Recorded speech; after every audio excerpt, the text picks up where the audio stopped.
Let's try it again.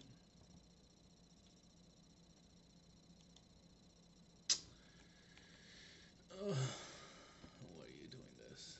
I thought you were working.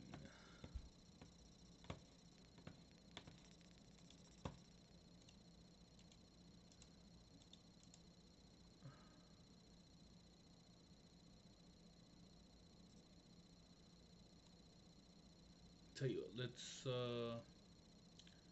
remove this bitch. And I put again game capture. Game capture 1.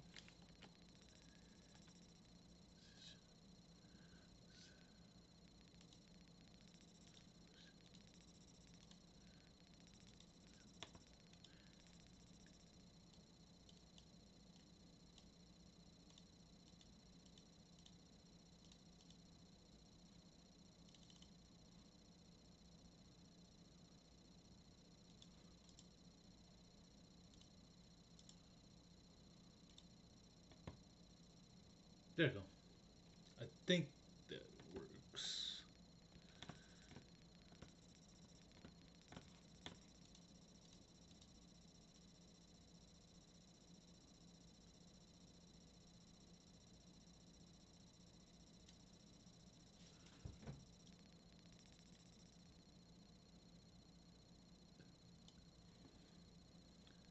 Lock that shit. And I think that's it.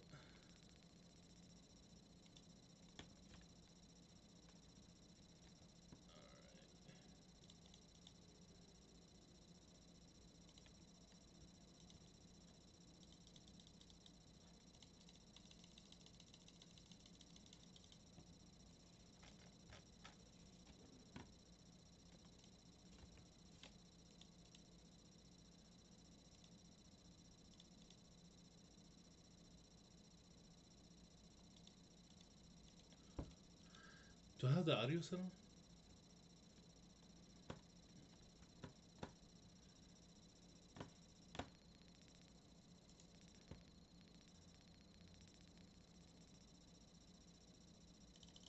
Game capture, capture any scale resolution.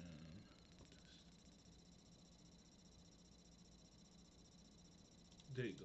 Desktop audio. Advanced audio. Desktop audio.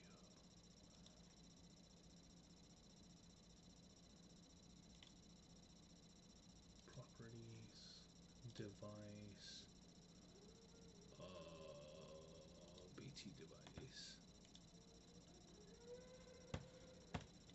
In trouble. You know, I think all news, whether it's good or bad, brings us closer together. Don't you? Have you ever been Oh shit, there you go. celebrity? There we go. Sweet. Hello there.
Hello there.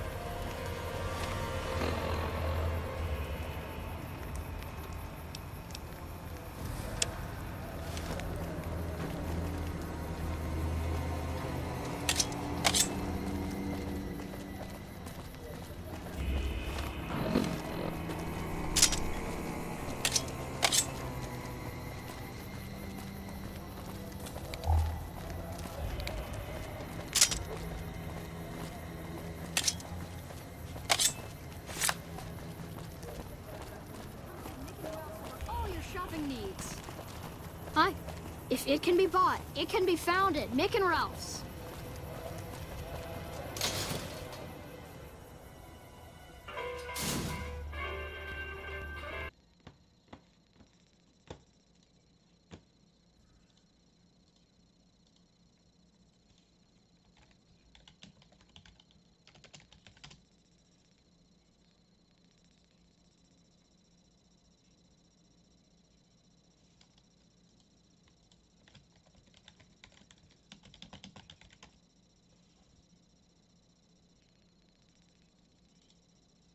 In a positive way. Having the motivation to keep going is one of the most important gifts given to humankind. Even if you can't soar like an eagle, then take it step by step, running, walking, and even crawling if necessary. The main point, though, is that you don't give up and keep striving ahead. Everyone struggles with insecurity, so don't feel like you're alone in this. Don't let your doubts and anxieties hold you back from reaching your goals. Believe in yourself and strive to do the best that you can do. Don't aim for perfection, as it is impossible to reach. It's important to be proud of who you are and how far you have come. Don't deny yourself the opportunity to make mistakes, as it is an essential part of learning and growing as a person. Fear of not succeeding can prevent you from ever starting something new. It's important to look at your work critically, but without self-criticism that could lead to discouragement or regret. Focus on what you can do now and remain hopeful for the future. When you're feeling drained, it's easy to get down on yourself. Try not to worry about how others see you, but instead, focus on the kind of person you want to be. You can only build your self-belief by tackling challenges that are out of your comfort zone. It's never too late to turn things around and make a fresh start. We all stumble and make mistakes at some points in our life, but the important part is not to give up and keep trying. Acquiring knowledge and learning will grant you power, but it's your character that earns you respect. When you learn to accept any situation without resistance, a sense of inner peace will follow. Lonely time is also essential for a man to become whole, no matter what life throws at you. Making your own decisions and taking accountability for the outcomes is what truly defines the best of yourselves. Don't rely on external forces to dictate your future. Make sure you're in control and don't blame others if something goes wrong. After all, you have the power to determine your own destiny.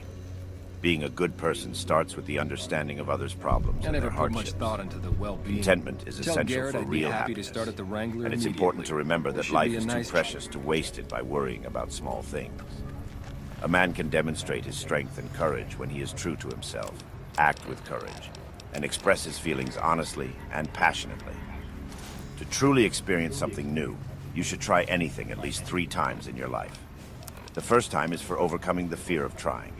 The second time to learn how to do it correctly, and then finally decide if you actually enjoying doing it. Difficult times don't last forever, but those who are resilient will endure them. People who make it through these times often benefit from their missteps and try again with a newfound perspective.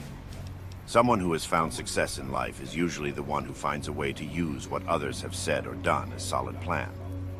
Those who have faced hardship are better able to appreciate and grow from his life's experiences. We all have the power to make our own decisions and shape our lives. No one else can do it for us. Having a good sense of self-worth means feeling in charge of our destiny, rather than feeling like every circumstance is out of our control. Persons of high caliber and ambition are often met with opposition from those with more mediocre ideals. A good man's prayers and dedication to goals can bring an abundance of blessings down upon them. Though it can be disheartening when certain opportunities pass, new ones are sure to come up. However, sometimes we may be so focused on what we had that we don't notice what else is out there. Therefore, it's important to stay motivated and strive to reach your dreams no matter the obstacles. Once you reach the top, you'll have a clearer understanding of the situation as well as all other possibilities. As human beings, it's important for us to be tough, yet tender. We all make mistakes, but it is these experiences that help shape us and make us more useful than if we just remain idle.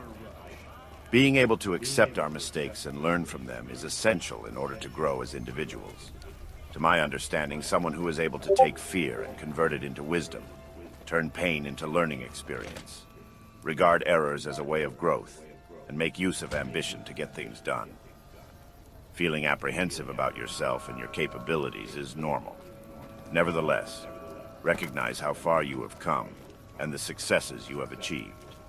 It's a sign of true greatness when one can prioritize work that is key over mere tasks that are needed to be done.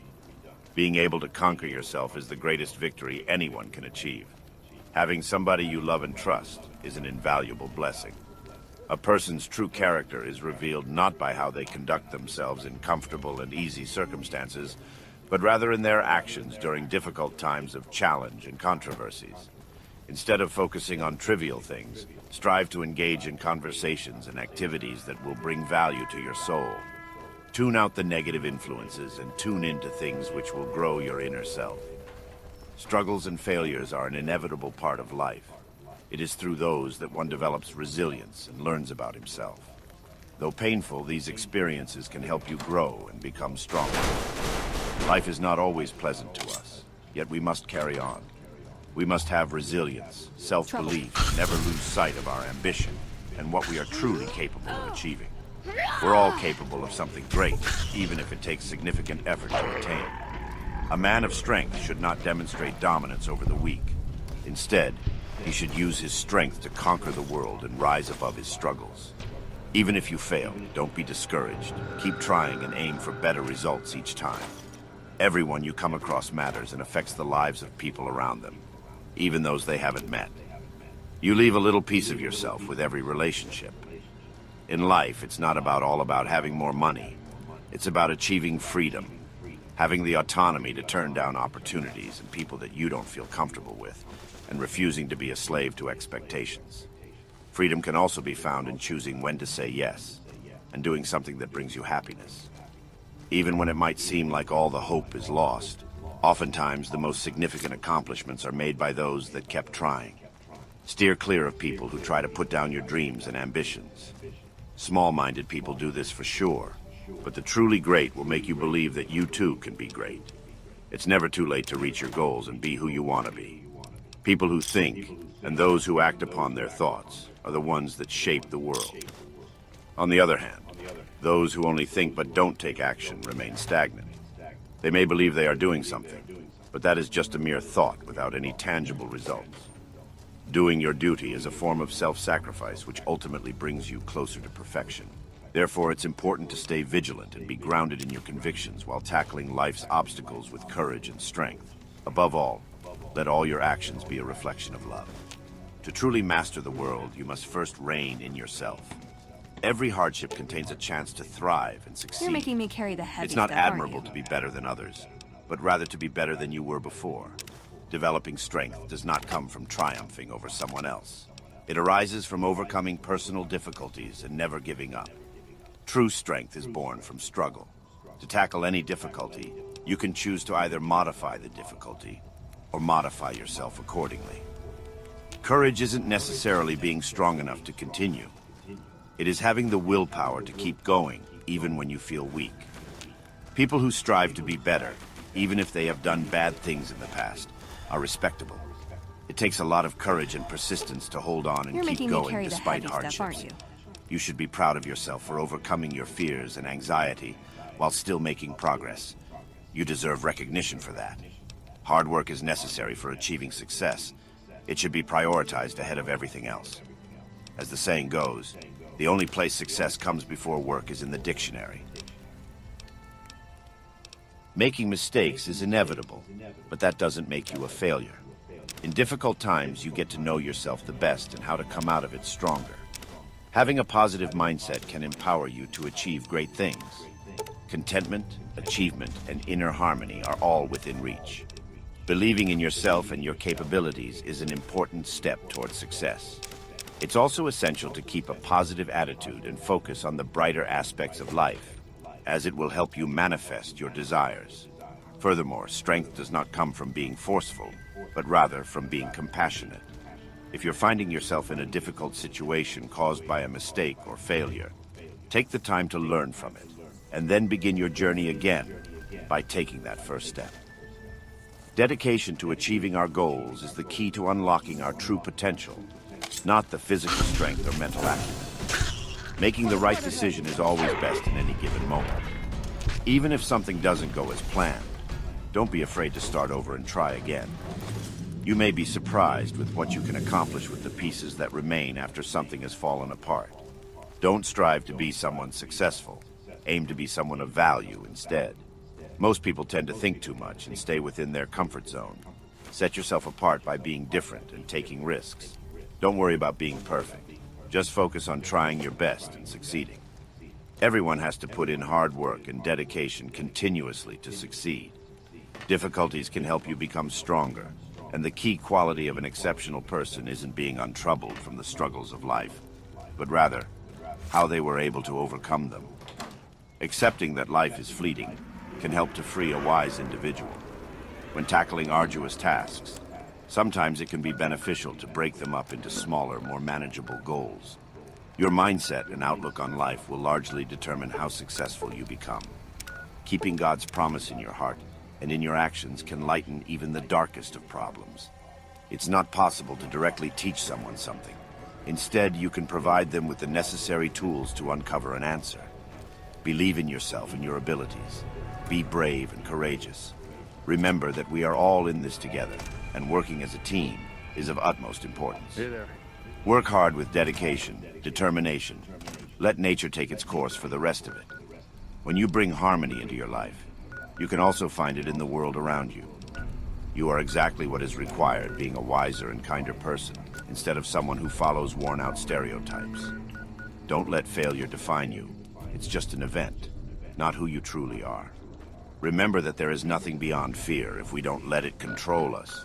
Therefore, strive for truth rather than settling for comfort. When you worry too much about imagined dangers, you create real ones for yourself. At some point, it is more painful to stay cocooned in one's comfort zone than to take the risk of stepping out and blossoming. Don't let difficult people take up space in your head. It takes courage to confront a situation head-on and work through it, and this strength is what can make you grow. Ultimately, it is your attitude towards the circumstance that will determine how successful you are. Don't be ashamed of your missteps. Try to gain something from them and keep pushing forward. Life isn't meant to be easy. Strive to become a strong individual instead of expecting an effortless journey. People are more likely to trust in those who have faith in themselves. Remember that an honorable person never does anything only to look good, but instead for the sake of doing right. The only thing stopping you from achieving your goals is your fear. Strength, kindness, and an openness to life are much more telling traits than physical appearances when it comes to a handsome man. All men take pride in themselves. The only differentiation is how they express it. Push yourself to new limits and be kind while doing it. Doing so will bring out the best in you. And with self-acceptance, you'll gain the calm confidence that you've been striving for. Come to terms with your current situation and welcome it. Transforming our internal mindset can be reflected in outside circumstances. Bravery isn't always loud. Sometimes it's silently expressing the sentiment to attempt again tomorrow. Live with pride, and if you feel like you're not, have the courage to start anew.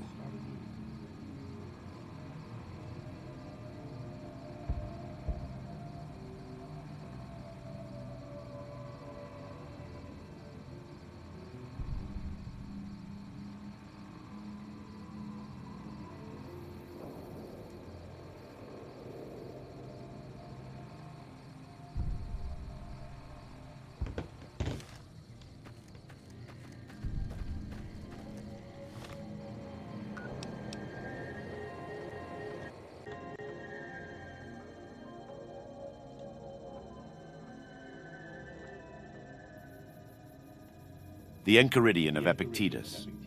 Chapter 1. There are things which are within our power, and there are things which are beyond our power. Within our power are opinion, aim, desire, aversion, and in one word, whatever affairs are our own. Beyond our power are body, property, reputation, office, and in one word, whatever are not properly our own affairs. Now the things within our power are by nature free, unrestricted, unhindered. But those beyond our power are weak, dependent, restricted, alien. Remember then that if you attribute freedom to things by nature dependent, and take what belongs to others for your own, you will be hindered, you will lament, you will be disturbed, you will find fault, both with gods and men. But if you take for your own only that which is your own, and view what belongs to others just as it really is, then no one will ever compel you. No one will restrict you. You will find fault with no one. You will accuse no one. You will do nothing against your will. No one will hurt you. You will not have an enemy, nor will you suffer any harm. Aiming therefore at such great things, remember that you must not allow yourself any inclination, however slight, towards the attainment of the others, but that you must entirely quit some of them, and for the present postpone the rest. But if you would have these, and possess power and wealth likewise, you may miss the latter in seeking the former, and you will certainly fail of that by which alone happiness and freedom are procured. Seek at once, therefore, to be able to say to every unpleasing semblance, you are but a semblance and by no means the real thing, and then examine it by those rules which you have, and first and chiefly by this, whether it concerns the things which are within our own power, or those which are not. And if it concerns anything beyond our power, be prepared to say that it is nothing to you. Chapter 2. Remember that desire demands the attainment of that of which you are desirous, and aversion demands the avoidance of that to which you are averse. That he who fails of the object of his desires is disappointed, and he who incurs the object of his aversion is wretched. If then you shun only those undesirable things which you can control, you will never incur anything which you shun. But if you shun sickness, or death, or poverty, you will run the risk of wretchedness. Remove the habit of aversion, then, from all things that are not within our power, and apply it to things undesirable, which are within our power. But for the present altogether restrain desire. For if you desire any of the things not within our own power, you must necessarily be disappointed, and you are not yet secure of those which are within our power, and so are legitimate objects of desire. Where it is practically necessary for you to pursue or avoid anything, do even this with discretion and gentleness and moderation. Chapter 3.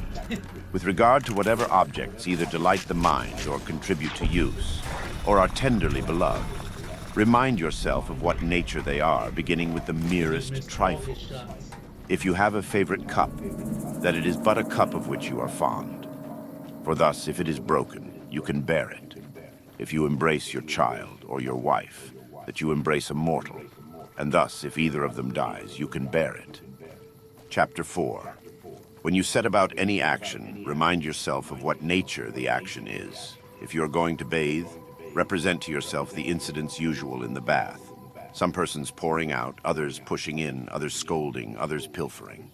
And thus you will more safely go about this action. If you say to yourself, I will now go to bathe, and keep my own will in harmony with nature.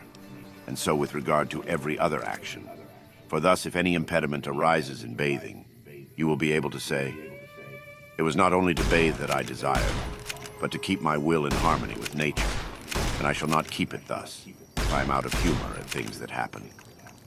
Chapter 5. Hey. Men are disturbed not by things, but by the views which they take of things. Thus death is nothing terrible, else it would have appeared so to Socrates. But the terror consists in our notion of death, that it is terrible. When, therefore, we are hindered or disturbed or grieved, let us never impute it to others but to ourselves. That is, to our own views. It is the action of an uninstructed person to reproach others for his own misfortunes, of one entering upon instruction to reproach himself, and of one perfectly instructed to reproach neither others nor himself. Chapter 6. Be not elated at any excellence not your own. If a horse should be elated and say, I am handsome, it might be endurable. But when you are elated and say, I have a handsome horse, know that you are elated only on the merit of the horse. What then is your own? The use of the phenomena of existence, so that when you are in harmony with nature in this respect, you will be elated with some reason, for you will be elated at some good of your own. Chapter 7. As in a voyage, when the ship is at anchor, if you go on shore to get water, you may amuse yourself with picking up a shellfish or a truffle in your way. But your thoughts ought to be bent towards the ship and perpetually attentive, lest the captain should call, and then you must leave all these things, that you may not have to be carried on board the vessel, bound like a sheep. Thus likewise in life, if instead of a truffle or shellfish, such a thing as a wife or a child be granted you, there is no objection. But if the captain calls, run to the ship, leave all these things and never look behind. But if you are old, never go far from the ship, lest you should be missing when called for. Chapter 8. Demand not that events should happen as you wish, but wish them to happen as they do happen, and you will go on well. Chapter 9. Sickness is an impediment to the body, but not to the will, unless itself pleases. Lameness is an impediment to the leg, but not to the will. And say this to yourself with regard to everything that happens. For you will find it to be an impediment to something else, but not truly to yourself. Chapter 10. Upon every accident, remember to turn towards yourself and inquire what faculty you have for its use. If you encounter a handsome person, you will find continence the faculty needed. If pain, then fortitude. If reviling, then patience. And when thus habituated, the phenomena of existence will not overwhelm you. Chapter 11. Never say of anything, I have lost it, but I have restored it. Has your child died? It is restored. Has your wife died? She is restored. Has your estate been taken away? That likewise is restored. But it was a bad man who took it.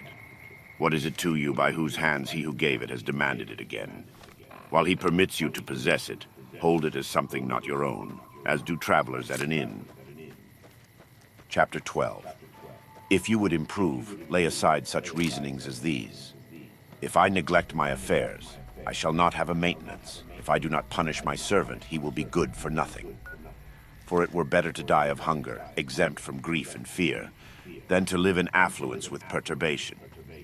And it is better that your servant should be bad than you unhappy. Begin, therefore, with little things. Is a little oil spilt, or a little wine stolen? Say to yourself, this is the price paid for peace and tranquility, and nothing is to be had for nothing. And when you call your servant, consider that it is possible he may not come at your call, or if he does, that he may not do what you wish. But it is not at all desirable for him, and very undesirable for you, that it should be in his power to cause you any disturbance. Chapter 13. If you would improve, be content to be thought foolish and dull with regard to externals. Do not desire to be thought to know anything, and though you should appear to others to be somebody, distrust yourself. For be assured, it is not easy at once to keep your will in harmony with nature and to secure externals. But while you are absorbed in the one, you must of necessity neglect the other. Chapter 14. If you wish your children and your wife and your friends to live forever, Does you are jumping at them foolish. with my fists count as For you rape? wish things to be in your power which are not Fine. so, Should've and brought what something belongs to to rape. others to be your own. So likewise, if you wish your servant to be without fault, you are foolish. For you wish vice not to be vice, but something else. But if you wish not to be disappointed in your desires, that is in your own power. Exercise, therefore, what is in your power. A man's master is he who is able to confer or remove whatever that man seeks or shuns. Whoever then would be free, let him wish nothing, let him decline nothing, which depends on others. Else he must necessarily be a slave. Chapter 15. Remember that you must behave as at a banquet. Is anything brought round to you? Put out your hand and take a moderate share. Does it pass by you? Do not stop it. Is it not yet come? Do not yearn in desire towards it, but wait till it reaches you. So with regard to children, wife, office, riches, and you will sometime or other be worthy to feast with the gods. And if you do not so much as take the things which are set before you, but are able even to forego them, then you will not only be worthy to feast with the gods, but to rule with them also. For by thus doing, Diogenes and Heraclitus and others like them deservedly became divine and were so recognized. Chapter 16. When you see anyone weeping for grief, either that his son has gone abroad or that he has suffered in his affairs, take care not to be overcome by the apparent evil, but discriminate and be ready to say, what hurts this man is not this occurrence itself, for another man might not be hurt by it, but the view he chooses to take of it. As far as conversation goes, however, do not disdain to accommodate yourself to him, and if need be, to groan with him. Take heed, however, not to groan inwardly too. Chapter 17. Remember that you are an actor in a drama of such sort as the author chooses. If short, then in a short one. If long, then in a long one. If it be his pleasure that you should enact a poor man, see that you act it well, or a cripple, or a ruler, or a private citizen. For this is your business, to act well the given part, but to choose it belongs to another. Chapter 18. When a raven happens to croak unluckily, be not overcome by appearances, but discriminate and say, nothing is portended to me, but either to my paltry body or property or reputation or children or wife. But to me all portents are lucky if I will. For whatsoever happens, it belongs to me to derive advantage therefrom. Chapter 19. You can be unconquerable if you enter into no combat in which it is not in your own power to conquer. When therefore you see anyone eminent in honors or power or in high esteem on any other account, take heed not to be bewildered by appearances and to pronounce him happy. For if the essence of good consists in things within our own power, there will be no room for envy or emulation. But for your part, do not desire to be a general or a senator or a consul, but to be free. And the only way to this is a disregard of things which lie not within our own power. Chapter 20. Remember that it is not he who gives abuse or blows who affronts, but the view we take of these things as insulting. When therefore anyone provokes you, be assured that it is your own opinion which provokes you. Try therefore in the first place not to be bewildered by appearances. For if you once gain time and respite, you will more easily command yourself. Chapter 21. Let death and exile and all other things which appear terrible be daily before your eyes, but death chiefly, and you will never entertain any abject thought, nor too eagerly covet anything. Chapter 22. If you have an earnest desire towards philosophy, prepare yourself from the very first to have the multitude laugh and sneer and say, he is returned to us a philosopher all at once, and whence this supercilious look? Now for your part, do not have a supercilious look. Indeed, but keep steadily to those things which appear best to you as one appointed by God to this particular station. For remember that if you are persistent, those very persons who at first ridiculed will afterwards admire you. But if you are conquered by them, you will incur a double ridicule. Chapter 23.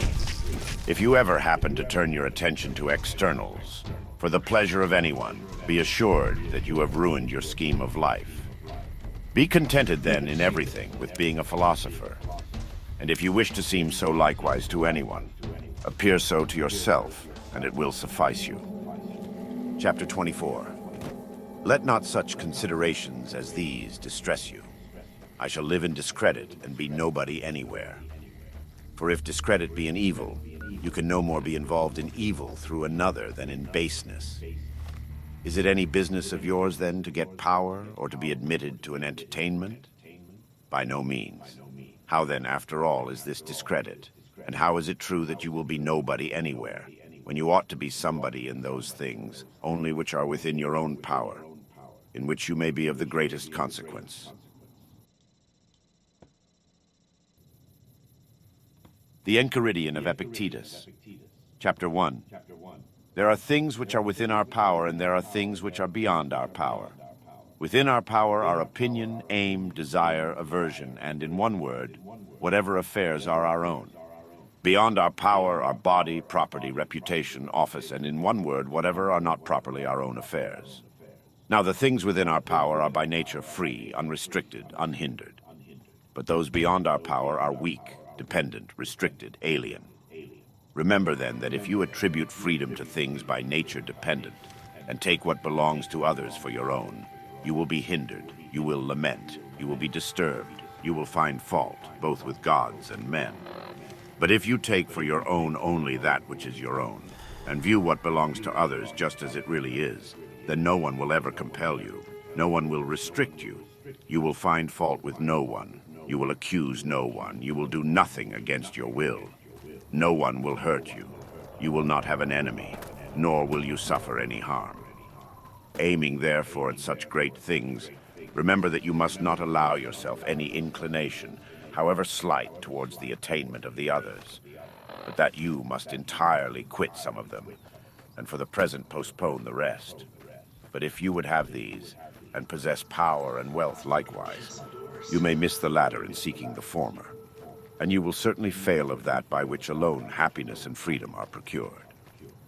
Seek at once, therefore, to be able to say to every unpleasing semblance, you are... Oh, my game crashed. That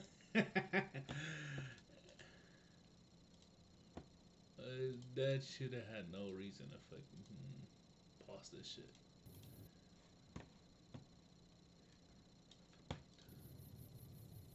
The Enchiridion of Epictetus. Chapter 1. There are things which are within our power, and there are things which are beyond our power. Within our power are opinion, aim, desire, aversion, and in one word, whatever affairs are our own. Beyond our power are body, property, reputation, office, and in one word, whatever are not properly our own affairs. Now the things within our power are by nature free, unrestricted, unhindered. But those beyond our power are weak, dependent, restricted, alien. Remember then that if you attribute freedom to things by nature dependent, and take what belongs to others for your own, you will be hindered, you will lament, you will be disturbed, you will find fault, both with gods and men. But if you take for your own only that which is your own, and view what belongs to others just as it really is, then no one will ever compel you, no one will restrict you, you will find fault with no one, you will accuse no one, you will do nothing against your will. No one will hurt you, you will not have an enemy, nor will you suffer any harm. Aiming therefore at such great things, remember that you must not allow yourself any inclination, however slight, towards the attainment of the others, but that you must entirely quit some of them, and for the present postpone the rest. But if you would have these, and possess power and wealth likewise, you may miss the latter in seeking the former, and you will certainly fail of that by which alone happiness and freedom are procured. Seek at once, therefore, to be able to say to every unpleasing semblance, you are but a semblance and by no means the real thing, and then examine it by those rules which you have, and first and chiefly by this, whether it concerns the things which are within our own power, or those which are not. And if it concerns anything beyond our power, be prepared to say that it is nothing to you. Chapter 2. Remember that desire demands the attainment of that of which you are desirous, and aversion demands the avoidance of that to which you are averse. That he who fails of the object of his desires is disappointed, and he who incurs the object of his aversion is wretched. If then you shun only those undesirable things which you can control, you will never incur anything which you shun. But if you shun sickness, or death, or poverty, you will run the risk of wretchedness. Remove the habit of aversion, then, from all things that are not within our power, and apply it to things undesirable, which are within our power. But for the present altogether restrain desire. For if you desire any of the things not within our own power, you must necessarily be disappointed, and you are not yet secure of those which are within our power, and so are legitimate objects of desire. Where it is practically necessary for you to pursue or avoid anything, do even this with discretion and gentleness and moderation. Chapter 3. With regard to whatever objects either delight the mind or contribute to use, or are tenderly beloved, remind yourself of what nature they are, beginning with the merest trifles. If you have a favorite cup, that it is but a cup of which you are fond. For thus, if it is broken, you can bear it. If you embrace your child or your wife, that you embrace a mortal, and thus, if either of them dies, you can bear it. Chapter 4.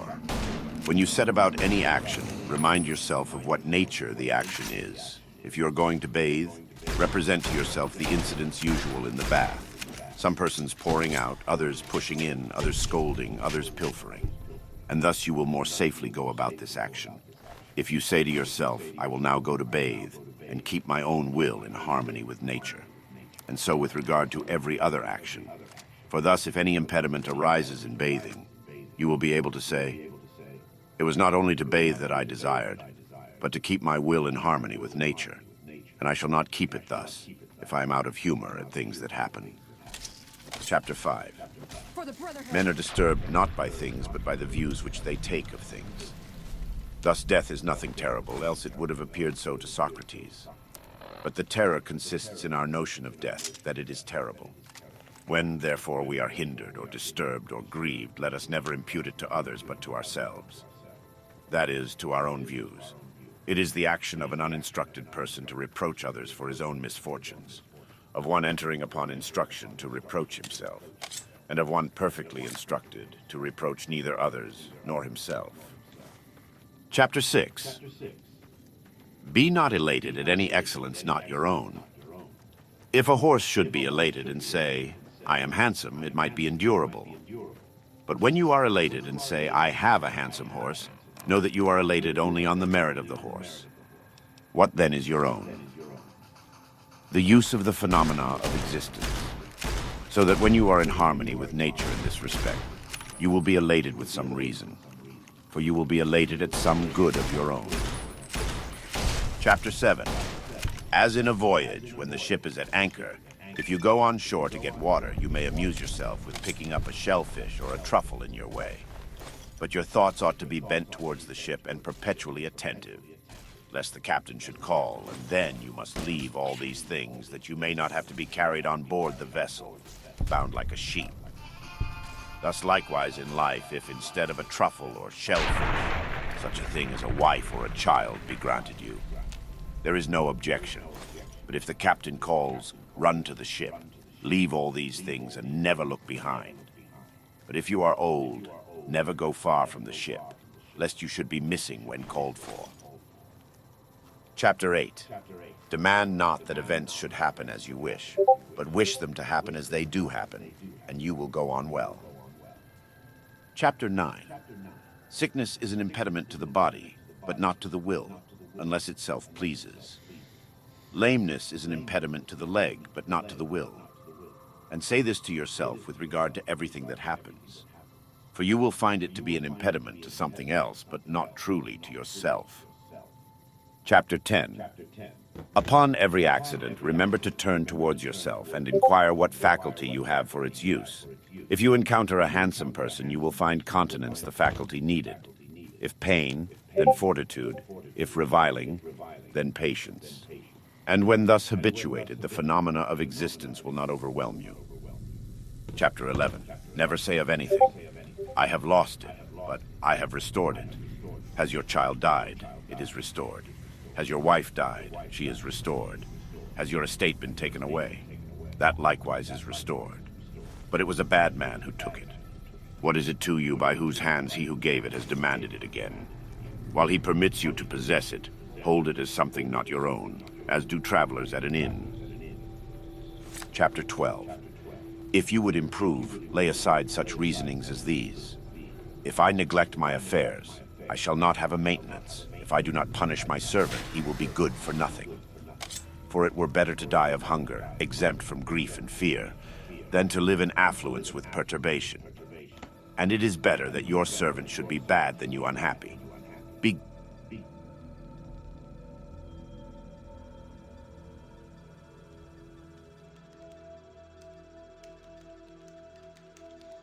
Chapter 1. Laying Plans. Sun Tzu said, The art of war is of vital importance to the state. It is a matter of life and death, a road either to safety or to ruin. Hence it is a subject of inquiry which can on no account be neglected.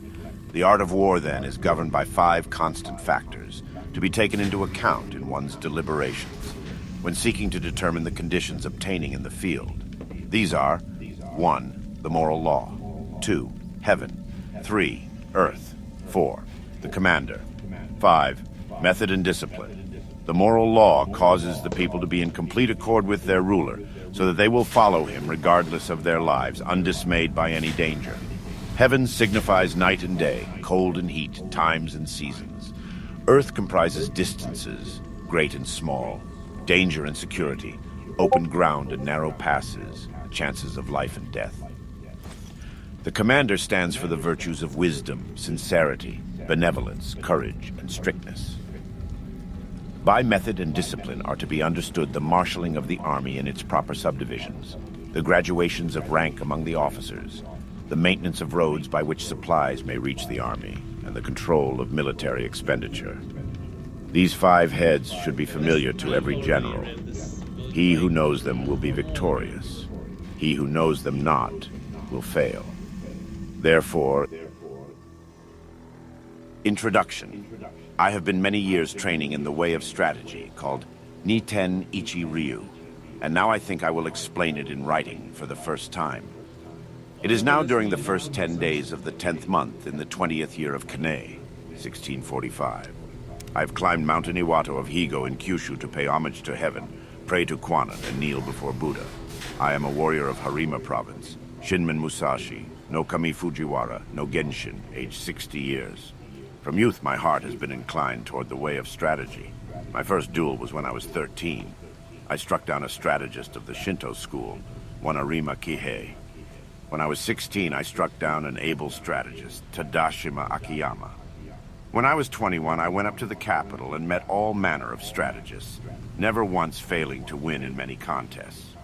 After that, I went from province to province, dueling with strategists of various schools, and not once failed to win, even though I had as many as 60 encounters.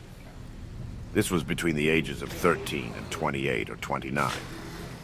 When I reached 30, I looked back on my past. The previous victories were not due to my having mastered strategy. Perhaps it was natural ability, or the order of heaven, or that other schools' strategy was inferior. After that, I studied morning and evening, searching for the principle, and came to realize the way of strategy when I was 50. Since then, I have lived without following any particular way.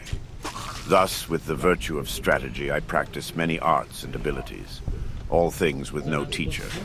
To write this book, I did not use the law of Buddha or the teachings of Confucius, neither old war chronicles nor books on martial tactics. I take up my brush to explain the true spirit of this Ichi school as it is mirrored in the way of heaven and Kwannon. The time is the night of the 10th day of the 10th month, at the hour of the tiger. Chapter 1. The Ground Book. Strategy is the craft of the warrior. Commanders must enact the craft, and troopers should know this way. There is no warrior in the world today who really understands the way of strategy. There are various ways. There is the way of salvation by the law of Buddha, the way of Confucius governing the way of learning, the way of healing as a doctor, as a poet teaching the way of waka, tea, archery, and many arts and skills. Each man practices as he feels inclined. It is said the warrior's is the twofold way of pen and sword, and he should have a taste for both ways. Even if a man has no natural ability, he can be a warrior by sticking assiduously to both divisions of the way. Generally speaking, the way of the warrior is resolute acceptance of death. Although not only warriors, but priests, women, peasants, and lowlier folk have been known to die readily in the cause of duty or out of shame, this is a different thing. The warrior is different in that studying the way of strategy is based on overcoming men. By victory gained in crossing swords with individuals or in joining battle with large numbers, we can attain power and fame for ourselves or our lord. This is the virtue of strategy. The way of strategy. In China and Japan, practitioners of the way have been known as masters of strategy. Warriors must learn this way. Recently, there have been people getting on in the world as strategists, but they are usually just sword fencers. The attendants of the Kashima Kantori shrines of the province Hitachi received instruction from the gods and made schools based on this teaching, traveling from country to country instructing men. This is the recent meaning of strategy. It was certainly an art, but as a beneficial practice, it was not limited to sword fencing. The true value of sword fencing cannot be seen within the confines of sword fencing technique. If we look at the world, we see arts for sale. Men use equipment to sell their own selves. As if with the nut and the flower, the nut has become less than the flower. In this kind of way of strategy, both those teaching and those learning the way are concerned with coloring and showing off their technique, trying to hasten the bloom of the flower. They speak of this dojo and that dojo. They are looking for profit. Someone once said, immature strategy is the cause of grief. That was a true saying. There are 4 ways in which men pass through life, as gentlemen, farmers, artisans, and merchants. The way of the farmer. Using agricultural instruments, he sees springs through to autumns with an eye on the changes of season. Second is the way of the merchant. The winemaker obtains his ingredients and puts them to use to make his living. The way of the merchant is always to live by taking profit. This is the way of the merchant. Thirdly, the gentleman warrior, carrying the weaponry of his way. The way of the warrior is to master the virtue of his weapons. If a gentleman dislikes strategy, he will not appreciate the benefit of weaponry. So must he not have a little taste for this? Fourthly, the way of the artisan. The way of the carpenter is to become proficient in the use of his tools. First to lay his plans with a true measure, and then perform his work according to plan. Thus, he passes through life. These are the four ways of the gentleman, the farmer, the artisan, and the merchant. Comparing the way of the carpenter to strategy. The comparison with carpentry is through the connection with houses. Houses of the nobility, houses of warriors, the four houses, ruin of houses, thriving of houses, the style of the house, the tradition of the house, and the name of the house. The carpenter uses a master plan of the building, and the way of strategy is similar in that there is a plan of campaign. If you want to learn the craft of war, ponder over this book. The teacher is as a needle, the disciple is as thread. You must practice constantly. Like the foreman carpenter, the commander must know natural rules, and the rules of the country, and the rules of houses. This is the way of the foreman. The foreman carpenter must know the architectural theory of towers and temples and the plans of palaces, and must employ men to raise up houses. The way of the foreman carpenter is the same as the way of the commander of a warrior house. In the construction of houses, choice of woods is made. Straight, unknotted timber of good appearance is used for the revealed pillars. Straight timber with small defects is used for the inner pillars. Timbers of the finest appearance, even if a little weak, is used for the thresholds, lintels, doors, and sliding doors, and so on. Good strong timber, though it be gnarled and knotted, can always be used discreetly in construction. Timber which is weak or knotted throughout should be used as scaffolding, and later for firewood. The foreman carpenter allots his men work according to their ability. Floor layers, makers of sliding doors, thresholds and lintels, ceilings, and so on. Those of poor ability lay the floor joists, and those of lesser ability carve wedges and do such miscellaneous work. If the foreman knows and deploys his men well, the finished work will be good. The foreman should take into account the abilities and limitations of his men, circulating among them and asking nothing unreasonable. He should know their morale and spirit, and encourage them when necessary. This is the same as the principle of strategy. The way of strategy. Like a trooper, the carpenter sharpens his own tools. He carries his equipment in his toolbox and works under the direction of his foreman. He makes columns and girders with an axe, shapes floorboards and shelves with a plane, cuts fine openwork and carvings accurately, giving as excellent a finish as his skill will allow. This is the craft of the carpenters. When the carpenter becomes skilled and understands measures, he can become a foreman. The carpenter's attainment is having tools which will cut well to make small shrines, writing shelves, tables, paper lanterns, chopping boards, and pot lids. These are the specialties of the carpenter. Things are similar for the trooper. You ought to think deeply about this. The attainment of the carpenter is that his work is not warped, that the joints are not misaligned, and that the work is truly plain so that it meets well and is not merely finished in sections. This is essential. If you want to learn this way, deeply consider the things written in this book one at a time. You must do sufficient research. Outline of the 5 books of this book of strategy. The way is shown as 5 books concerning different aspects. These are ground, water, fire, wind, tradition, and void, the illusionary nature of worldly things. The body of the way of strategy from the viewpoint of my Ichi school is explained in the ground book. It is difficult to realize the true way just through sword fencing. Know the smallest things and the biggest things, the shallowest things and the deepest things, as if it were a straight road mapped out on the ground. The first book is called the ground book. Second is the water book. With water as the basis, the spirit becomes like water. Water adopts the shape of its receptacle. It is sometimes a trickle, and sometimes a wild sea. Water has a clear blue color.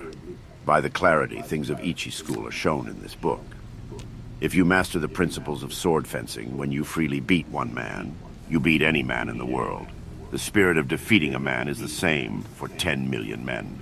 The strategist makes small things into big things, like building a great Buddha from a 1-foot model. I cannot write in detail how this is done. The principle of strategy is having one thing to know 10,000 things. Things of Ichi school are written in this, the water book. Third is the fire book. This book is about fighting. The spirit of fire is fierce, whether the fire be small or big, and so it is with battles. The way of battles is the same for man-to-man fights and for 10,000 aside battles. You must appreciate that spirit can become big or small. What is big is easy to perceive. What is small is difficult to perceive. In short, it is difficult for large numbers of men to change position, so their movements can be easily predicted. An individual can easily change his mind, so his movements are difficult to predict. You must appreciate this. The essence of this book is that you must train day and night in order to make quick decisions. In strategy, it is necessary to treat training as part of normal life with your spirit unchanging.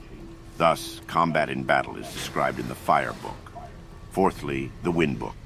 This book is not concerned with my Ichi school, but with other schools of strategy. By wind, I mean old traditions, present-day traditions, and family traditions of strategy. Thus, I clearly explain the strategies of the world. This is tradition. It is difficult to know yourself if you do not know others. To all ways, there are sidetracks.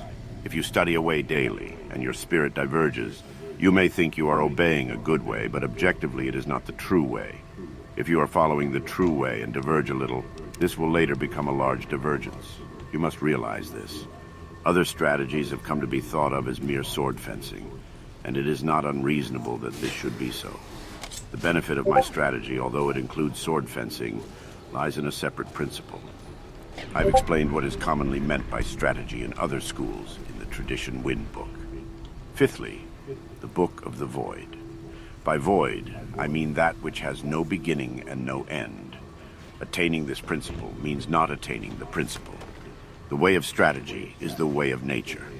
When you appreciate the power of nature, knowing rhythm of any situation, you will be able to hit the enemy naturally and strike naturally.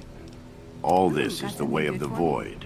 Is it a dress? I intend to show how to follow the true way according to nature in the Book of the Void. The name Ichi Ryu Ni 2, one school, two swords. Warriors, both commanders and troopers, carried two swords at their belt. In olden times, these were called the long sword and the sword. Nowadays, they're known as the sword and the companion sword. Let it suffice to say that in our land, whatever the reason, a warrior carries two swords at his belt. It is the way of the warrior. Nito Ichi Ryu shows the advantages of using both swords. The spear and the halberd are weapons which are carried out of doors. Students of the Ichi school way of strategy should train from the start with the sword and the long sword in either hand. This is a truth. When you sacrifice your life, you must make fullest use of your weaponry. It is false not to do so, and to die with a weapon yet undrawn. If you hold a sword with both hands, it is difficult to wield it freely to left and right, so my method is to carry the sword in one hand. This does not apply to large weapons such as the spear or halberd, but swords and companion swords can be carried in one hand. It is encumbering to hold a sword in both hands when you are on horseback, when running on uneven roads, on swampy ground, muddy rice fields, stony ground, or in a crowd of people. To hold the long sword in both hands is not the true way, for if you carry a bow or spear or other arms in your left hand, you have only one hand free for the long sword. However, when it is difficult to cut an enemy down with one hand, you must use both hands. It is not difficult to wield a sword in one hand. The way to learn this is to train with two long swords, one in each hand. It will seem difficult at first, but everything is difficult at first. Bows are difficult to draw. Halberds are difficult to wield. As you become accustomed to the bow, so your pull will become stronger. When you become used to wielding the longsword, you will gain the power of the way and wield the sword well. As I will explain in the second book, the Water Book, there is no fast way of wielding the longsword. The longsword should be wielded broadly and the companion sword closely. This is the first thing to realize. According to this Ichi school, you can win with a long weapon, and yet you can also win with a short weapon. In short, the way of the Ichi school is the spirit of winning, whatever the weapon and whatever its size. It is better to use 2 swords rather than 1 when you are fighting a crowd, and especially if you want to take a prisoner. These things cannot be explained in detail. From one thing, know 10,000 things. When you attain the way of strategy, there will not be one thing you cannot see.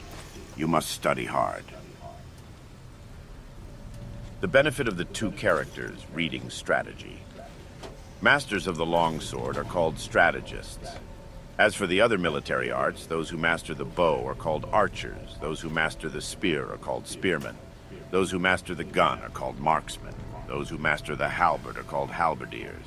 But we do not call masters of the way of the longsword longswordsmen, nor do we speak of companion swordsmen, because bows, guns, spears, and halberds are all warriors' equipment. They are certainly part of strategy. To master the virtue of the longsword is to govern the world and oneself. Thus the longsword is the basis of strategy. The principle is strategy by means of the longsword. If he attains the virtue of the longsword, 1 man can beat 10 men. Just as 1 man can beat 10, so 100 men can beat 1,000, and 1,000 can beat 10,000. In my strategy, 1 man is the same as 10,000, so this strategy is the complete warrior's craft. The way of the warrior does not include other ways, such as Confucianism, Buddhism, certain traditions, artistic accomplishments, and dancing. But even though these are not part of the way, if you know the way broadly, you will see it in everything. Men must polish their particular way. The benefit of weapons in strategy. There is a time and place for use of weapons. The best use of the companion sword is in a confined space, or when you are engaged closely with an opponent. The longsword can be used effectively in all situations. The halberd is inferior to the spear on the battlefield. With the spear you can take the initiative. The halberd is defensive. In the hands of 1 of 2 men of equal ability, the spear gives a little extra strength. Spear and halberd both have their uses, but neither is very beneficial in confined spaces. They cannot be used for taking a prisoner. They are essentially weapons for the field. Anyway, if you learn indoor techniques, you will think narrowly and forget the true way. Thus you will have difficulty in actual encounters. The bow is tactically strong at the commencement of battle, especially battles on a moor, as it is possible to shoot quickly from among the spearmen. However, it is unsatisfactory in sieges or when the enemy is more than 40 yards away. For this reason, there are nowadays few traditional schools of archery. There is little use nowadays for this kind of skill. From inside fortifications, the gun has no equal among weapons. It is the supreme weapon on the field before the ranks clash. But once swords are crossed, the gun becomes useless. One of the virtues of the bow is that you can see the arrows in flight and correct your aim accordingly, whereas gunshot cannot be seen. You must appreciate the importance of this. Just as a horse must have endurance and no defects, so it is with weapons. Horses should walk strongly, and swords and companion swords should cut strongly. Spears and halberds must stand up to heavy use. Bows and guns must be sturdy. Weapons should be hardy rather than decorative. You should not have a favorite weapon. To become over-familiar with one weapon is as much a fault as not knowing it sufficiently well. You should not copy others, but use weapons which you can handle properly. It is bad for commanders and troopers to have likes and dislikes. These are things you must learn thoroughly. Timing and strategy. There is timing in everything. Timing and strategy cannot be mastered without a great deal of practice. Timing is important in dancing and pipe or string music, for they are in rhythm only if timing is good. Timing and rhythm are also involved in the military arts, shooting bows and guns, and riding horses. In all skills and abilities there is timing. There is also timing in the void. There is timing in the whole life of the warrior, in his thriving and declining, in his harmony and discord. Similarly, there is timing in the way of the merchant, in the rise and fall of capital. All things entail rising and falling timing. You must be able to discern this. In strategy, there are various timing considerations. From the outset, you must know the applicable timing and the inapplicable timing.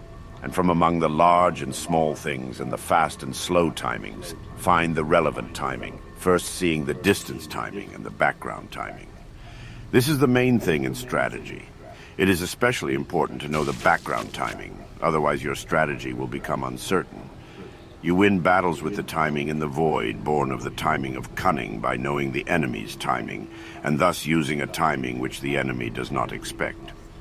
All the 5 books are chiefly concerned with timing. You must train sufficiently to appreciate this. If you practice day and night in the above Ichi school strategy, your spirit will naturally broaden. Thus is large-scale strategy and the strategy of hand-to-hand combat propagated in the world. This is recorded for the first time in the 5 books of ground, water, fire, tradition, wind, and void. This is the way for men who want to learn my strategy. 1. Do not think dishonestly. 2. The way is in training. 3. Become acquainted with every art. 4. Know the ways of all professions. 5.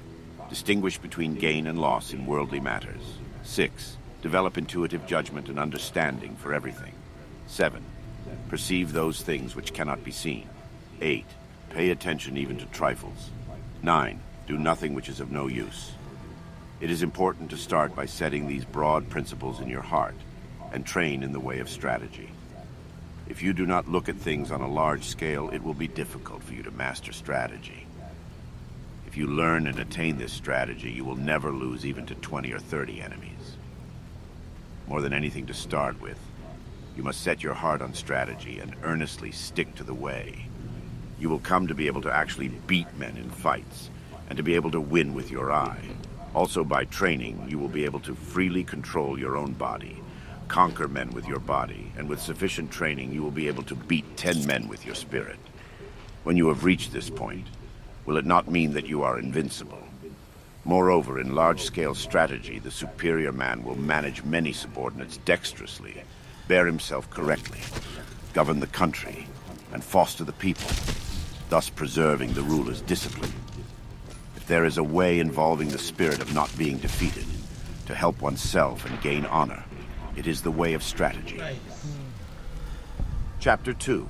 The Water Book. The spirit of the Niten Ichi School of Strategy is based on water, and this water book explains methods of victory as the long sword form of the Ichi School. Language does not extend to explaining the way in detail, but it can be grasped intuitively. Study this book. Read a word, then ponder on it. If you interpret the meaning loosely, you will mistake the way. The principles of strategy are written down here in terms of single combat. But you must think broadly so that you attain an understanding for 10,000-a-side battles. Strategy is different from other things in that if you mistake the way even a little, you will become bewildered and fall into bad ways. If you merely read this book, you will not reach the way of strategy. Absorb the things written in this book. Do not just read, memorize, or imitate, but so that you realize the principle from within your own heart. Study hard to absorb these things into your body. Spiritual bearing in strategy. In strategy, your spiritual bearing must not be any different from normal. Both in fighting and in everyday life, you should be determined, though calm. Meet the situation without tenseness, yet not recklessly, your spirit settled, yet unbiased. Even when your spirit is calm, do not let your body relax. And when your body is relaxed, do not let your spirit slacken. Do not let your spirit be influenced by your body, or your body be influenced by your spirit. Be neither insufficiently spirited nor overspirited. An elevated spirit is weak, and a low spirit is weak. Do not let the enemy see your spirit. Small people must be completely familiar with the spirit of large people. And large people must be familiar with the spirit of small people. Whatever your size, do not be misled by the reactions of your own body. With your spirit open and unconstricted, look at things from a high point of view. You must cultivate your wisdom and spirit. Polish your wisdom. Learn public justice. Distinguish between good and evil. Study the ways of different arts one by one. When you cannot be deceived by men, you will have realized the wisdom of strategy. The wisdom of strategy is different from other things. On the battlefield, even when you are hard-pressed, you should ceaselessly research the principles of strategy so that you can develop a steady spirit. Stance in strategy. Adopt a stance with the head erect, neither hanging down, nor looking up, nor twisted. Your forehead and the space between your eyes should not be wrinkled. Do not roll your eyes, nor allow them to blink, but slightly narrow them. With your features composed, Keep the line of your nose straight with a feeling of slightly flaring your nostrils. Hold the line of the rear of the neck straight. Instill vigor into your hairline, and in the same way from the shoulders down through your entire body. Lower both shoulders and, without the buttocks jutting out, put strength into your legs from the knees to the tips of your toes. Brace your abdomen so that you do not bend at the hips. Wedge your companion sword in your belt against your abdomen so that your belt is not slack. This is called wedging in. In all forms of strategy, it is necessary to maintain the combat stance in everyday life and to make your everyday stance your combat stance. You must research this well. The gaze in strategy. The gaze should be large and broad. This is the twofold gaze, perception and sight. Perception is strong and sight weak. In strategy, it is important to see distant things as if they were close and to take a distanced view of close things. It is important in strategy to know the enemy's sword and not to be distracted by insignificant movements of his sword. You must study this. The gaze is the same for single combat and for large-scale strategy. It is necessary in strategy to be able to look to both sides without moving the eyeball. You cannot master this ability quickly. Learn what is written here. Use this gaze in everyday life and do not vary it whatever happens. Holding the longsword. Grip the longsword with a rather floating feeling in your thumb and forefinger, with the middle finger neither tight nor slack, and with the last two fingers tight. It is bad to have play in your hands. When you take up a sword, you must feel intent on cutting the enemy. As you cut an enemy, you must not change your grip, and your hands must not cower. When you dash the enemy's sword aside, or ward it off, or force it down, you must slightly change the feeling in your thumb and forefinger. Above all, you must be intent on cutting the enemy in the way you grip the sword. The grip for combat and for sword testing is the same. There is no such thing as a man-cutting grip. Generally, I dislike fixedness in both longswords and hands. Fixedness means a dead hand. Pliability is a living hand. You must bear this in mind. Footwork. With the tips of your toes somewhat floating, tread firmly with your heels. Whether you move fast or slow, with large or small steps, your feet must always move as in normal walking. I dislike the three walking methods known as jumping foot, floating foot, and fixed steps. So-called yin-yang foot is important in the way. Yin-yang foot means not moving only one foot. It means moving your feet left-right and right-left when cutting, withdrawing, or warding off a cut. You should not move on one foot preferentially. The 5 attitudes. The 5 attitudes are upper, middle, lower, right side, and left side. These are the give. Although attitude has these 5 divisions, the one purpose of all of them is to cut the enemy. There are none but these 5 attitudes. Whatever attitude you are in, do not be conscious of making the attitude. Think only of cutting. Your attitude should be large or small according to the situation. Upper, lower, and middle attitudes are decisive. Left side and right side attitudes are fluid. Left and right attitudes should be used if there is an obstruction overhead or to one side. The decision to use left or right depends on the place. The essence of the way is this. To understand attitude, you must thoroughly understand the middle attitude. The middle attitude is the heart of attitudes. If we look at strategy on a broad scale, the middle attitude is 15, the seat of the commander, with the other 4 attitudes following the commander. You must appreciate this. The way of the longsword. Knowing the way of the longsword means we can wield with 2 fingers the sword we usually carry. If we know the path of the sword well, we can wield it easily. If you try to wield the longsword quickly, you will mistake the way. To wield the longsword well, you must wield it calmly. If you try to wield it quickly like a folding fan or a short sword, you will err by using short sword chopping. You cannot cut down a man with a long sword using this method. When you have cut downwards with the long sword, lift it straight upwards. When you cut sideways, return the sword along a sideways path. Return the sword in a reasonable way, always stretching the elbows broadly. Wield the sword strongly. This is the way of the longsword. If you learn to use the 5 approaches of my strategy, you will be able to wield a sword well. You must train constantly.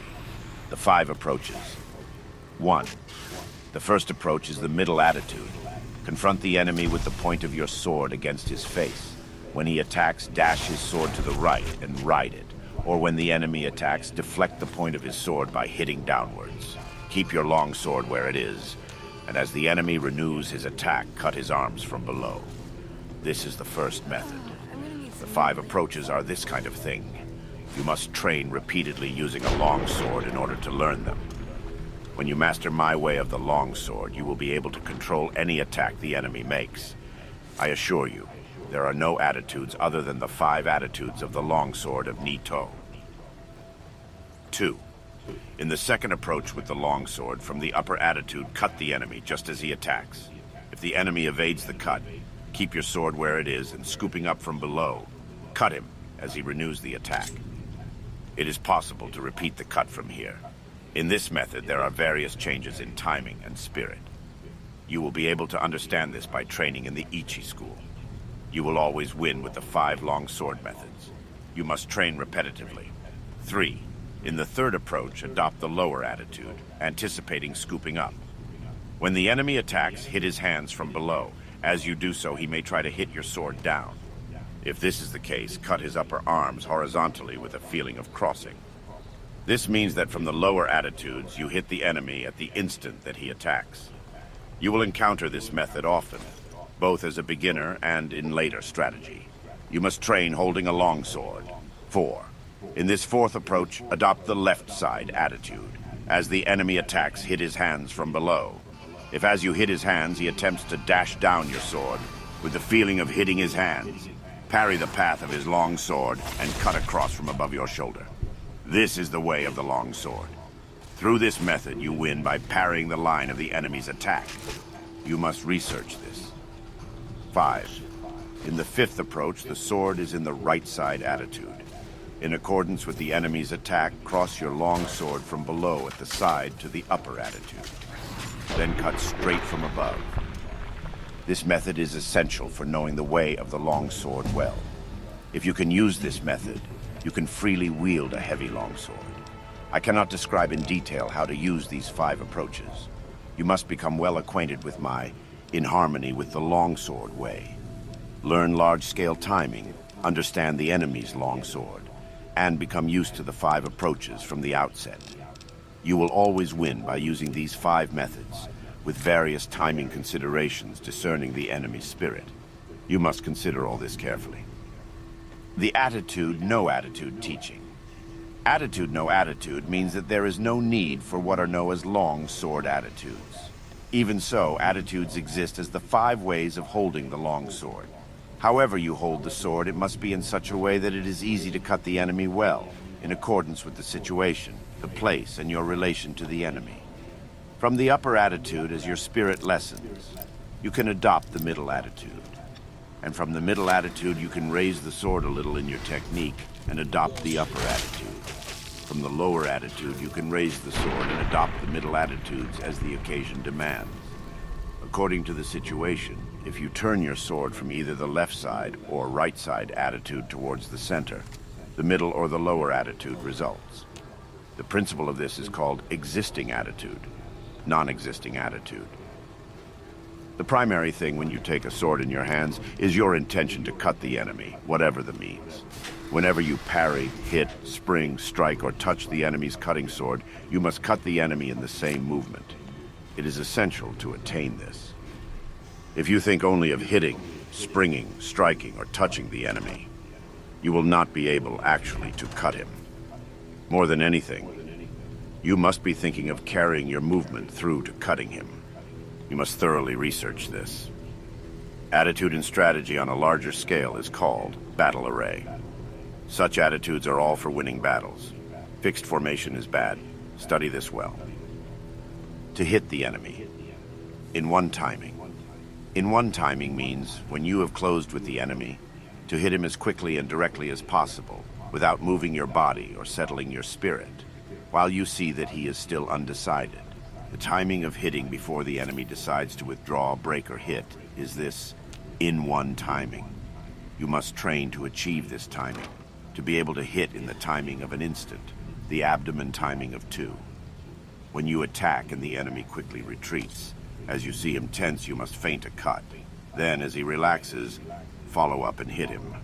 This is the abdomen timing of 2.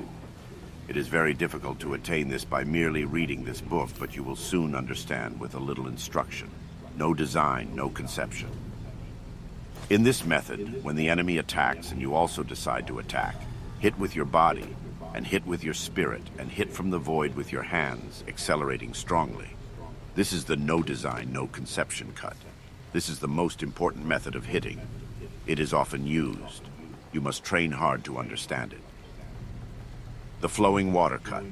The flowing water cut is used when you are struggling blade to blade with the enemy. When he breaks and quickly withdraws, trying to spring with his long sword. Expand your body and spirit, and cut him as slowly as possible with your long sword, following your body like stagnant water. You can cut with certainty if you learn this. You must discern the enemy's grade. Continuous cut. When you attack and the enemy also attacks and your swords spring together, in one action cut his head, hands, and legs. When you cut several places with one sweep of the long sword, it is the continuous cut. You must practice this cut. It is often used. With detailed practice, you should be able to understand it. The fire and stones cut. The fires and stones cut means that when the enemy's long sword and your long sword clash together, you cut as strongly as possible without raising the sword even a little. This means cutting quickly with the hands, body, and legs, all 3 cutting strongly. If you train well enough, you will be able to strike strongly. The red leaves cut. The red leaves cut means knocking down the enemy's long sword. The spirit should be getting control of his sword. When the enemy is in a long sword attitude in front of you and intent on cutting, hitting, and parrying, you strongly hit the enemy's long sword with the fire and stones cut, perhaps in the spirit of the no design, no conception cut. If you then beat down the point of his sword with a sticky feeling, he will necessarily drop the sword. If you practice this cut, it becomes easy to make the enemy drop his sword. You must train repetitively. The body in place of the longsword. Also, the longsword in place of the body. Usually we move the body and the sword at the same time to cut the enemy.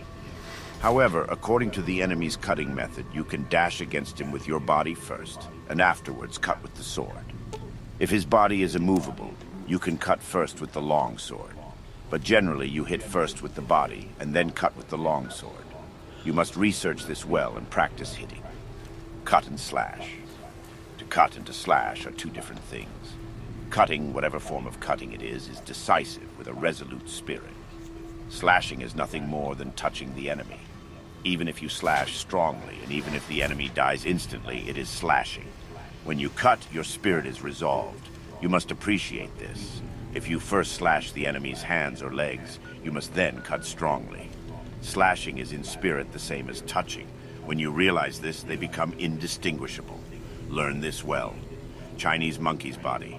The Chinese monkey's body is the spirit of not stretching out your arms. The spirit is to get in quickly without in the least extending your arms before the enemy cuts. If you're intent upon not stretching out your arms, you are effectively far away. The spirit is to go in with your whole body. When you come to within arm's reach, it becomes easy to move your body in. You must research this well. Glue and lacquer emulsion body. The spirit of glue and lacquer emulsion body is to stick to the enemy and not separate from him. When you approach the enemy, stick firmly with your head, body, and legs. People tend to advance their head and legs quickly, but their body lags behind. You should stick firmly so that there is not the slightest gap between the enemy's body and your body. You must consider this carefully. To strive for height. By to strive for height is meant when you close with the enemy, to strive with him for superior height without cringing. Stretch your legs, stretch your hips, and stretch your neck face to face with him. When you think you have won, and you are the higher, thrust in strongly. You must learn this. To apply stickiness. When the enemy attacks and you also attack with the long sword, you should go in with a sticky feeling and fix your long sword against the enemy's as you receive his cut. The spirit of stickiness is not hitting very strongly, but hitting so that the long swords do not separate easily. It is best to approach as calmly as possible when hitting the enemy's long sword with stickiness. The difference between stickiness and entanglement is that stickiness is firm and entanglement is weak. You must appreciate this. The body strike. The body strike means to approach the enemy through a gap in his guard. The spirit is to strike him with your body. Turn your face a little aside and strike the enemy's breast with your left shoulder thrust out. Approach with the spirit of bouncing the enemy away, striking as strongly as possible in time with your breathing. If you achieve this method of closing with the enemy, you will be able to knock him 10 or 20 feet away. It is possible to strike the enemy until he is dead. Train well. 3 ways to parry his attack. There are 3 methods to parry a cut. First, by dashing the enemy's long sword to your right, as if thrusting at his eyes when he makes an attack. Or to parry by thrusting the enemy's long sword towards his right eye with the feeling of snipping his neck. Or when you have a short, long sword, without worrying about parrying the enemy's long sword, to close with him quickly, thrusting at his face with your left hand. These are the 3 methods of parrying. You must bear in mind that you can always clench your left hand and thrust at the enemy's face with your fist. For this, it is necessary to train well. To stab at the face. To stab at the face means when you are in confrontation with the enemy that your spirit is intent of stabbing at his face, following the line of the blades with the point of your long sword. If you are intent on stabbing at his face and body will become rightable. When the enemy becomes as if rightable, there are various opportunities for winning. You must concentrate on this. When fighting and the enemy's body becomes as if rightable, you can win quickly, so you ought not to forget to stab at the face. You must pursue the value of this technique through training. To stab at the heart. To stab at the heart means when fighting and there are obstructions above or to the sides, and whenever it is difficult to cut, to thrust at the enemy. You must stab the enemy's breast without letting the point of your long sword waver, showing the enemy the ridge of the blade square on, and with the spirit of deflecting his long sword. The spirit of this principle is often useful when we become tired, or for some reason our long sword will not cut. You must understand the application of this method. To scold, tut-tut. Scold means that when the enemy tries to countercut as you attack, you countercut again from below as if thrusting at him, trying to hold him down. With very quick timing you cut, scolding the enemy. Thrust up, tut, and cut, tut. This timing is encountered time and time again in exchange of blows. The way to scold tut-tut is to time the cut simultaneously with raising your long sword as if to thrust the enemy. You must learn this through repetitive practice. The smacking parry. By smacking parry is meant that when you clash swords with the enemy, you meet his attacking cut on your long sword with a T-dum rhythm, smacking his sword and cutting him. The spirit of the smacking parry is not parrying or smacking strongly, but smacking the enemy's long sword in accordance with his attacking cut, primarily intent on quickly cutting him. If you understand the timing of smacking, however hard your long swords clash together, your sword point will not be knocked back even a little. You must research sufficiently to realize this. There are many enemies. There are many enemies applies when you are fighting one against many. Draw both sword and companion sword and assume a wide-stretched left and right attitude. The spirit is to chase the enemies around from side to side, even though they come from all 4 directions. Observe their attacking order, and go to meet first those who attack first. Sweep your eyes around broadly, carefully examining the attacking order, and cut left and right alternately with your swords. Waiting is bad. Always quickly reassume your attitudes to both sides. Cut the enemies down as they advance, crushing them in the direction from which they attack. Whatever you do, you must drive the enemy together, as if tying a line of fishes, and when they are seen to be piled up, cut them down strongly without giving them room to move. The advantage when coming to blows. You can know how to win through strategy with the long sword, but it cannot be clearly explained in writing. You must practice diligently in order to understand how to win. Oral tradition. The true way of strategy is revealed in the long sword.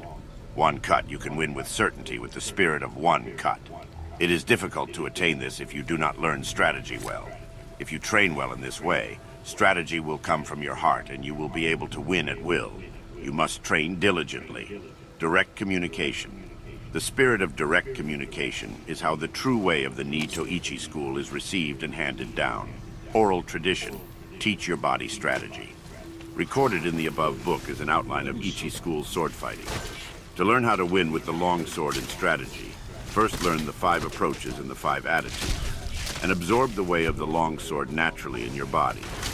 You must understand spirit and timing, handle the longsword naturally, and move body and legs in harmony with your spirit. Whether beating 1 man or 2, you will then know values and strategy. Study the contents of this book, taking 1 item at a time, and through fighting with enemies, you will gradually come to know the principle of the way. Deliberately, with a patient spirit, absorb the virtue of all this, from time to time raising your hand in combat. Maintain this spirit whenever you cross swords with an enemy. Step by step walk the 1,000-mile road. Study strategy over the years and achieve the spirit of the warrior. Today is victory over yourself of yesterday. Tomorrow is your victory over lesser men. Next, in order to beat more skillful men, train according to this book, not allowing your heart to be swayed along a sidetrack. Even if you kill an enemy, if it is not based on what you have learned, it is not the true way. If you attain this way of victory, then you will be able to beat several tens of men. What remains is sword fighting ability, which you can attain in battles and duels. I've got a plan to do. Chapter 3. The Fire Book. So, you're one of those. In this, the Fire Book of the Nai to Ichi School of Strategy, Meet me on the second I level. describe I'll fighting see as you there. fire. In the first place, people think narrowly about the benefit of strategy. By using only their fingertips, they only know the benefit of 3 of the 5 inches of the wrist. They let a contest be decided, as with the folding fan, merely by the span of their forearms. They specialize in the small matter of dexterity, learning such trifles as hand and leg movements with the bamboo practice sword.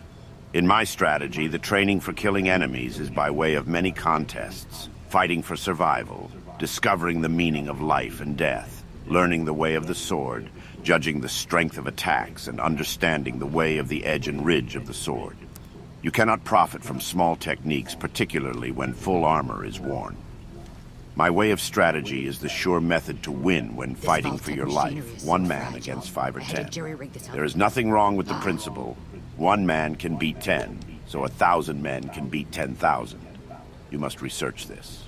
Of course, you cannot assemble 1,000 or 10,000 men for everyday training, but you can become a master of strategy by training alone with a sword, so that you can understand the enemy's strategy, his strength and resources, and come to appreciate how to apply strategy to beat 10,000 enemies. Any man who wants to master the essence of my strategy must research diligently, training morning and evening. Thus can he polish his skill, become free from self, and realize extraordinary ability. He will come to possess miraculous power. This is the practical result of strategy. Depending on the place, examine your environment, stand in the sun, that is, take up an attitude with the sun behind you. If the situation does not allow this, you must try to keep the sun on your right side. In buildings, you must stand with the entrance behind you or to your right. Make sure that your rear is unobstructed and that there is free space on your left, your right side being occupied with your side attitude. At night, if the enemy can be seen, keep the fire behind you and the entrance to your right, and otherwise take up your attitude as above. You must look down on the enemy and take up your attitude on slightly higher places. For example, the camisa in a house is thought of as a high place. When the fight comes, always endeavor to chase the enemy around to your left side. Fuck, man, where you got me Chase him going? towards awkward places, and try to keep him with his back to awkward places. When the enemy gets into an inconvenient position, do not let him look around, but conscientiously chase him around and pin him down. In houses, chase the enemy into the thresholds, lintels, doors, verandas, pillars, and so on, again not letting him see his situation. Always chase the enemy into bad footholds, obstacles at the side, and so on, using the virtues of the place to establish predominant positions from which to fight. You must research and train diligently in this. The 3 methods to forestall the enemy. The first is to forestall him by attacking. This is called Ken no Sen, to set him up. Another method is to forestall him as he attacks. This is called Tai no Sen, to wait for the initiative. The other method is when you and the enemy attack together. This is called Tai Tai no Sen, to accompany him and forestall him. There are no methods of taking the lead other than these 3, because you can win quickly by taking the lead. It is one of the most important things in strategy. There are several things involved in taking the lead. You must make the best of the situation, see through the enemy spirit, so that you grasp his strategy and defeat him. It is impossible to write about this in detail. The first, Ken no Sen. When you decide to attack, keep calm and dash in quickly, forestalling the enemy. Or you can advance seemingly strongly, but with a reserved spirit, forestalling him with the reserve. Alternatively, advance with as strong a spirit as possible. And when you reach the enemy, move with your feet a little quicker than normal, unsettling him and overwhelming him sharply. Or, with your spirit calm, attack with a feeling of constantly crushing the enemy, from first to last. The spirit is to win in the depths of the enemy. These are all Ken no Sen. The second, Tai no Sen. When the enemy attacks, remain undisturbed but feign weakness. As the enemy reaches you, suddenly move away, indicating that you intend to jump aside, then dash in, attacking strongly as soon as you see the enemy relax. This is one way. Or, as the enemy attacks, attack still more strongly, taking advantage of the resulting disorder in his timing to win. This is the Tai no Sen principle. The third, Tai no Sen. When the enemy makes a quick attack, you must attack strongly and calmly, aim for his weak point as he draws near, and strongly defeat him. Or, if the enemy attacks calmly, you must observe his movements, and with your body rather floating, join in with his movements as he draws near.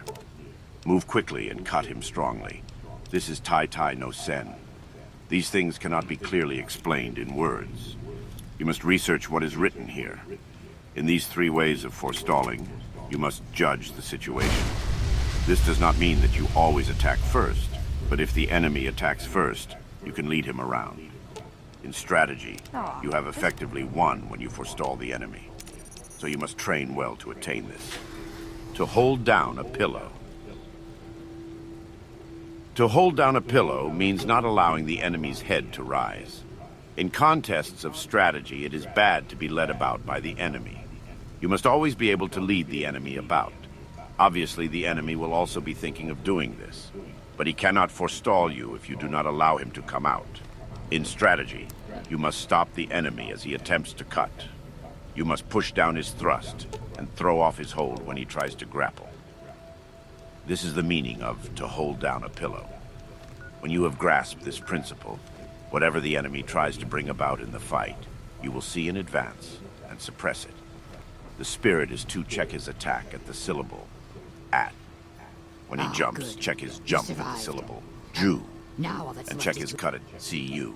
I've managed to create The important thing in strategy is to suppress the enemy's useful actions, but allow his useless And action. we're done here. However, doing this alone is defensive.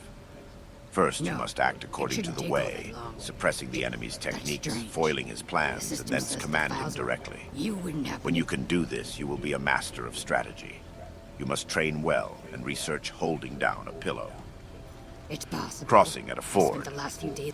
Crossing at a ford we know means, for that example, man sent crossing someone the to use sea the at a after strait, swipe the or data crossing while you over pose as 100 miles mantis of bait. broad sea at a Nothing crossing to be place. done about it, I suppose. I believe All this we can do crossing is at a to leave ford what's here, occurs and often that's in the man's door. lifetime. I've unlocked the door. It means setting sail even though your friends stay in harbor, knowing the route, knowing the soundness of your ship and the favor of the If you're day. heading back toward McCarran, When all the conditions are meet, and there is perhaps a favorable wind or a tailwind, then set sail. Bro, like at least I If saved the wind you, changes you know? within a few miles Give of me your no bad destination, karma, I saved your you must ass. row across the remaining worry distance about without this sail. shit. If you attain this spirit, it applies to everyday life. You must always think of crossing at a ford. In strategy also, it is important to cross at a ford. Discern the enemy's capability and knowing your own strong points. Cross the ford at the advantageous place as a good captain crosses a sea route. If you succeed in crossing at the best place, you may take your ease. To cross at a ford means to attack the enemy's weak point and to put yourself in an advantageous position. This is how to win large-scale strategy. The spirit of crossing at a ford is necessary in both large and small-scale strategy. That's enough of that. You must research this well. To know the times. To know the times means to know the enemy's disposition in battle. Is it flourishing or waning? By observing the spirit of the enemy's men and getting the best position, You can work out the enemy's disposition and move your men accordingly. You can win through this principle of strategy, fighting from a position of advantage. When in a duel, you must forestall the enemy in attack when you have first recognized his school of strategy, perceived his quality and his strong and weak points. Attack in an unsuspecting manner, knowing his meter and modulation and the appropriate timing. Knowing the times means, if your ability is high, seeing right into things. If you are thoroughly conversant with strategy, you will recognize the enemy's intentions and thus have many opportunities to win. You must sufficiently study this. To tread down the sword. To tread down the sword is a principle often used in strategy. First, in large-scale strategy, when the enemy first discharges bows and guns and then attacks, it is difficult for us to attack if we are busy loading powder into our guns or notching our arrows. The spirit is to attack quickly while the enemy is still shooting with bows or guns. The spirit is to win by treading down as we receive the enemy's attack. In single combat, we cannot get a decisive victory by cutting with a T-dum feeling in the wake of the enemy's attacking long sword. We must defeat him at the start of his attack, in the spirit of treading him down with the feet, so that he cannot rise again to the attack. Treading does not simply mean treading with the feet. Tread with the body, tread with the spirit, and, of course, tread and cut with the longsword. You must achieve the spirit of not allowing the enemy to attack a second time. This is the spirit of forestalling in every sense. Now look here. Once at the enemy, you should not aspire just to strike him, but to cling after the attack. You must study this deeply, to know, collapse. Everything can collapse. Houses, bodies, and enemies collapse when their rhythm becomes deranged. In large-scale strategy, when the enemy starts to collapse, you must pursue him without letting the chance go. If you fail to take advantage of your enemy's collapse, they may recover. In single combat, the enemy sometimes loses timing and collapses. If you let this opportunity pass, he may recover and not be so negligent thereafter. Fix your eye on the enemy's collapse and chase him, attacking so that you do not let him recover. You must do this. The chasing attack is with a strong spirit. You must utterly cut the enemy down so that he does not recover his position. You must understand how to utterly cut down the enemy. To become the enemy. To become the enemy means to think yourself in the enemy's position. In the world, people tend to think of a robber trapped in a house as a fortified enemy. However, if we think of becoming the enemy, we feel that the whole world is against us and that there is no escape. He who is shut inside is a pheasant. He who enters to arrest is a hawk. You must appreciate this. In large-scale strategy, people are always under the impression that the enemy is strong and so tend to become cautious. But if you have good soldiers, and if you understand the principles of strategy, and if you know how to beat the enemy, there is nothing to worry about. In single combat, also, you must put yourself in the enemy's position. If you think, here is a master of the way who knows the principles of strategy, then you will surely lose. You must consider this deeply. To release forehands is used when you and the enemy are contending with the same spirit, and the issue cannot be decided. Abandon this spirit and win through an alternative resource. In large-scale strategy, when there is a forehand spirit, do not give up. It is man's existence. Immediately throw away this spirit and win with a technique the enemy does not expect. In single combat also, when we think we have fallen into the four hands situation, we must defeat the enemy by changing our mind and applying a suitable technique according to his condition. You must be able to judge this. To move the shade. To move the shade is used when you cannot see the enemy's spirit. In large-scale strategy, when you cannot see the enemy's position, indicate that you are about to attack strongly, to discover his resources. It is easy then to defeat him with a different method once you see his resources. In single combat, if the enemy takes up a rear or side attitude of the longsword so that you cannot see his intention, make a feint attack.